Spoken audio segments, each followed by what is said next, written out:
పెద్దదైపోతుంది automatic. ఓకేనా? So మీరు ఏ ఫార్ములా వాడినా నో ప్రాబ్లం. కాకపోతే క్యాల్కులేషన్ కరెక్ట్గా ఉండాలి అంటే ఫార్ములాని ఈ ఫార్ములా మ్యాక్సిమం నెంబర్ ఆఫ్ ప్రాబ్లమ్స్కి shortcut method, otherwise assumed mean method అయినా ఇదే మెథడ్, సెకండ్ మెథడ్ అయినా ఇదే మెథడ్.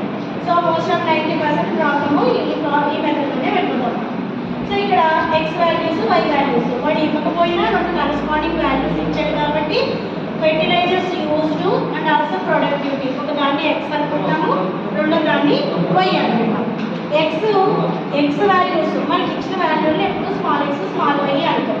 సో కానీ ఫార్ములాలు అన్ని క్యాపిటల్స్ ఉన్నాయి కదా, క్యాపిటల్ ఎక్స్ క్యాపిటల్ వై కావాలి అంటే capital X is equal to small X minus assumed. Formula గుర్తుంటే ప్రాసెస్ గుర్తుంటే ప్రాసెస్ని బై హార్ట్ చేయకూడదు. ఓకేనా? అక్కడ ఎక్స్ బార్ కావాలి కదా, ఎక్స్ బార్ కావాలి అంటే యావరేజ్ ఫైండ్ అవుట్ చేస్తాం. So sigma x by n, n అంటే number of entities. So by n small n వేసుకోండి. ఫార్ములాకి వెళ్ళినప్పుడు క్యాపిటల్ ఎన్ పోతారు సేమ్, పోతారు అయితే కాకపోతే మీన్ ఫైండ్ అవుట్ చేయడానికి స్మాల్ ఎన్ వేసుకుంటాం.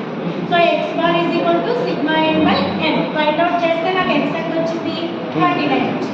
సో 29 తీసుకుని ఈచ్ అండ్ ఎవ్రీ ఎక్స్ వాల్యూని 29తో సబ్ట్రాక్ట్ చేసి వచ్చే నాకు వాల్యూస్. ఆ వాల్యూస్ వచ్చిన తర్వాత వీటిని స్క్వేర్ చేశాను, ఎక్స్ స్క్వేర్.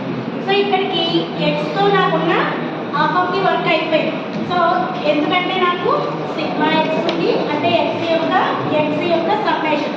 ఇది స్మాల్ ఎక్స్ కాదు, స్మాల్ ఎక్స్ అంటే ఇందులోకి వస్తుంది, క్యాపిటల్ ఎక్స్ అంటే ఇందులోకి వస్తుంది, సిగ్మా ఎక్స్ అంటే ఈ ఎక్స్ తీసుకోవాలి. సో సిగ్మా ఎక్స్ స్క్వేర్ అంటే ఎక్స్ స్క్వేర్ యొక్క సమ్మేషన్.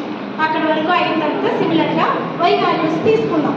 వై వాల్యూస్ ఏమున్నాయి ఇక్కడ, productivity is also in turns.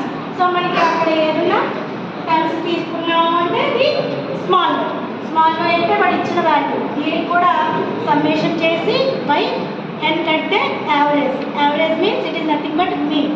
So అక్కడ వచ్చింది క్యాపిటల్ వై బార్. ఎక్కడైనా సరే ఎక్స్కి మీన్ కడితే క్యాపిటల్ ఎక్స్ బార్, వైకి మీన్ కడితే క్యాపిటల్ వై బార్. మర్చిపోకూడదు, బార్తో ఇండికేట్ చేస్తాం. 1 యూనిట్ నుంచి 50 యూనిట్ వరకు అదే నోటేషన్లో ఉంటుంది. సో ఇక్కడ ఎస్యూమ్డ్ మీన్ నుంచి వై కడుతున్నాను, ఆ వై క్యాపిటల్ వై అన్నాను. సో ప్రతి ఈచ్ అండ్ ఎవ్రీ స్మాల్ వైని కూడా మీన్ నుంచి సబ్ట్రాక్ట్ చేస్తే వచ్చిన values sigma summation.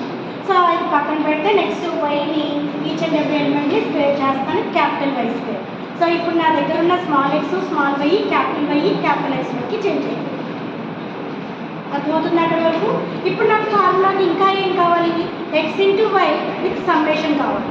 X into y అన్నప్పుడు ఓల్డ్ మనకి ప్రాబ్లంలో ఇచ్చినవి ఇంకా వాడడం మనం. ఓకే, స్మాల్ ఎక్స్ నుంచి క్యాపిటల్ ఎక్స్కి ఎప్పుడు వచ్చేసామో ఇది ఎక్స్ అంటే ఇవే values. X into y multiply చేసుకుని ఉంచుకున్నాము, మల్టిప్లై చేసిన తర్వాత సమ్మేషన్ చేసాము ఫ్రమ్ టేబుల్. నాకు ఏమేమి వాల్యూలు కావాలి, సిగ్మా ఎక్స్ వాల్యూ ఒకటి కావాలి, సిగ్మా ఎక్స్ స్క్వేర్ కావాలి, సిగ్మా వై కావాలి, సిగ్మా వై స్క్వేర్ కావాలి, సిగ్మా ఎక్స్ ఇంటూ వై కావాలి. స్మాల్ వై స్మాల్ ఎక్స్ నాకు అర్థం లేదు. సో ఆ వాల్యూస్ అన్నీ రాసుకున్న తర్వాత ఎన్. సో ఫార్ములాలో అన్ని క్యాపిటల్స్ వాడాం కాబట్టి అక్కడ కూడా క్యాపిటల్ ఎన్ అనే రాసుకోవాలి. రెండు వాల్యూలు సేమే, నెంబర్ ఆఫ్ ఎంటిటీస్. అదే కంప్లీట్ కోఎఫిషియంట్ ఆఫ్ కోరిలేషన్ ఫార్ములాకి వచ్చేస్తే మనకి sigma x into y minus sigma x minus sigma x into sigma y by n by square of sigma x square minus sigma x whole square by n. దీనికి difference ఉంది చూడండి, sigma x వాల్యూకి whole square చేయాలి, ఇది X స్క్వేర్కి sigma. అన్నీ మనకి table నుంచే వస్తాయి. ఫార్ములాలో ఒక చోట పెట్టాల్సిన బ్రాకెట్ ఇంకొక చోట పెడితే వాల్యూ మారిపోతుంది. మనం ఇక్కడ ఎప్పుడైతే వాల్యూ మార్చామో అసలు. సో దట్ కీపింగ్ బ్రాకెట్ ఇదంతా ఒక ఎంటిటీ. సో నెక్స్ట్ దానికి వచ్చేయండి, మీరు ఎప్పుడైతే బ్రాకెట్ ఎలిమినేట్ చేస్తారో ఈ రెండు మల్టిప్లై అవుతాయి. అర్థమవుతుందా? అందుకే ఫార్ములా రాసేటప్పుడే చెప్పండి, నేను ఏ బ్రాకెట్ పెడితే అదే పెట్టండి. మీరు ఈ బ్రాకెట్ తీసేసారో ఈ రెండు మల్టిప్లై అయిపోయి క్యాల్కులేషన్ పాటు మాట్లాడతారు. సో దీని నుంచే నేను అంతకుముందు ఒక ఫార్ములా చెప్పాను, ఎన్ని ఎల్సిఎం కట్టేసంటే ఆ ఫార్ములా జాగ్రత్తగా చూస్తే n into sigma x into y minus sigma x into sigma y by ఇక్కడ ఎన్నో ఎన్ దేనికైనా ఎల్సిఎం కట్టేసి ఎన్ స్క్వేర్ రూట్లోకి తీస్తే స్క్వేర్ రూట్ క్యాన్సిల్ అవుతుంది. ఓకే, ఆ ఫార్ములా వేసుకోవడం వల్ల లెంతీ వచ్చేస్తుంది క్యాల్కులేషన్. ఈ ఫార్ములా వేసుకోవడం వల్ల ఎక్కడికక్కడి ఎంతో మల్టిప్లై అయిపోయి ఈ సమ్మేషన్ ఇది ప్రొడక్ట్ తగ్గిపోతుంది. అందువల్ల ఈ ఫార్ములానే వాడాలి. రెండు ఫార్ములాస్ చెప్పాను నోట్స్లో చెప్పడం, కాకపోతే ఎక్కడ ఏ ఫార్ములా వాడితే ఏం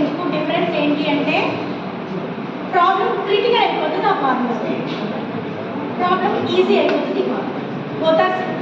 సో అన్ని వాల్యూస్ సబ్స్టిట్యూట్ చేశాను, సింప్లిఫై చేశాను. ఇంకొకటి మెయిన్ గుర్తుపెట్టుకోవాల్సింది square root of product of a into b వచ్చినప్పుడు బ్రాకెట్ పెట్టాలి, లేకపోతే స్క్వేర్ రూట్ ఆఫ్ ఏ తీసుకుని వచ్చిన ఆన్సర్కి ఇంటూ బి చేసేసి అది మళ్ళీ మిస్టేక్ వస్తుంది.